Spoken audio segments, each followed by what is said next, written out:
Orville Peck. New EP. Never heard of him. Show Pony. All right. AJ, have you heard of him? Okay. It's kind of. I used to be a huge indie. This is worrying me that you have to preface this. I used to be a huge indie rock guy, and he is very big in the indie scene. He's a country artist. Okay. He's a country artist now. But like, what kind of country? Because now, he is following kind of this formula that takes elements from country, from like the old Western, 70s and 80s country. It's twangy, soulful approach. Yeah. You know what I mean? Especially in this newest album. And I think and I wrote in the article, this is him right here. He's not your average. He's actually gay. Okay. He's Canadian. And he's what? And he's Canadian. Okay. Everything that's big in Westerns is just that American cowboy. Yeah. Right. He breaks the mold. I think that's why I love him. I hate country. Yeah. That's him in Diplo. Always. He doesn't have no one knows his true identity. I think I was doing some research and I think someone else had figured out who he was. He used to be a drummer in this punk rock band. Oh, okay. Yeah, but I mean, he is nice. Dude, he's good. Yeah. Like, I mean, his music is beautiful. His voice, his baritone, right, speaks to me. Yeah. I mean, it's amazing. So, I mean, that's what I kind of wrote about. I mean, think about country. What do you see? What do you see their demographic? I mean, do I even have to explain it? We know exactly what the demographic exactly. is. Yeah. And that's what I like is his whole fan base. I mean, I saw him at Austin City Limits this past one. Yeah. And dude, I mean, he had a huge crowd. I mean, and it's not what you expect to see. Yeah. You know what I mean? It was very cool. Hmm. And I think that's what we need. I mean, these country artists today, now you think about Carrie Underwood, Toby Keith. Any names you can throw out there? Yeah. You threw out the two biggest names. I don't know. Urban, maybe. Garth Brooks? Is that Garth Brooks, okay. yeah. No? Those are all.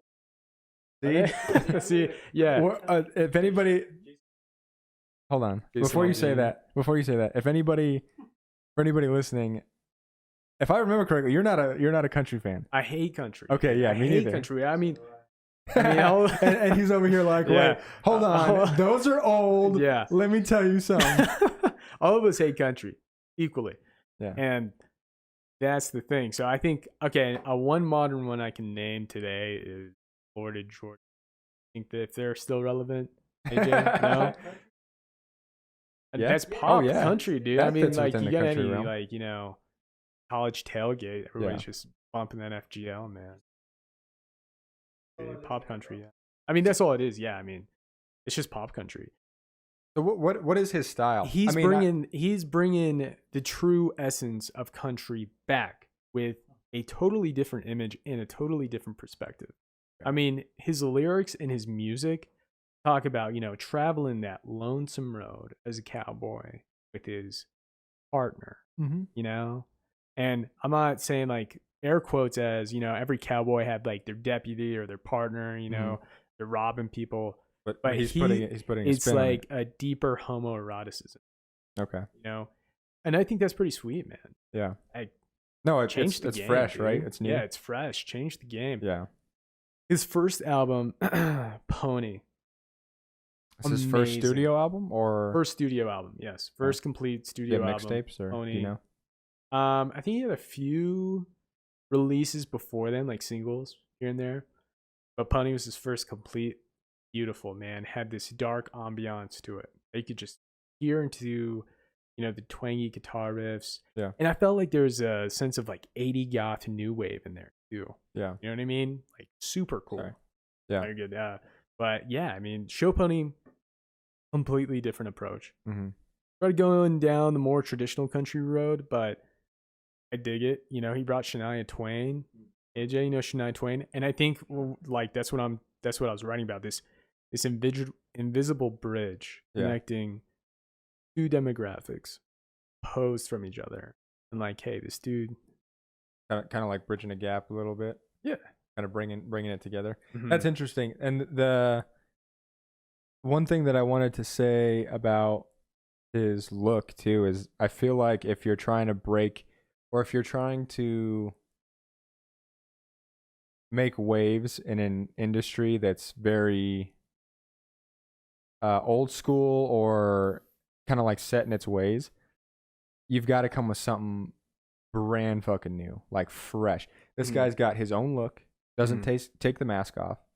You know what I mean? And I feel like that has a big part in, you know, his persona and how he kind of enters into this music scene. You know what I mean? Like now, like I feel like that's what you need to do in order to, because there's tons of people that are great singers, great musicians. You know what I mean? But you need to have that something different about you, or that that look or something. You know what I mean? To kind of make it to a point where you're taking pictures with Diplo, and you know what I mean? Yeah, Absolutely. I don't know. I haven't listened to it. I'll have to listen to it. Yeah, I mean, it's like one of those things where you're gonna have to, like, you know, kind of be like, all right, I know I don't like country, but I got to give it a shot. Yeah, Very well put together. yeah, I like it.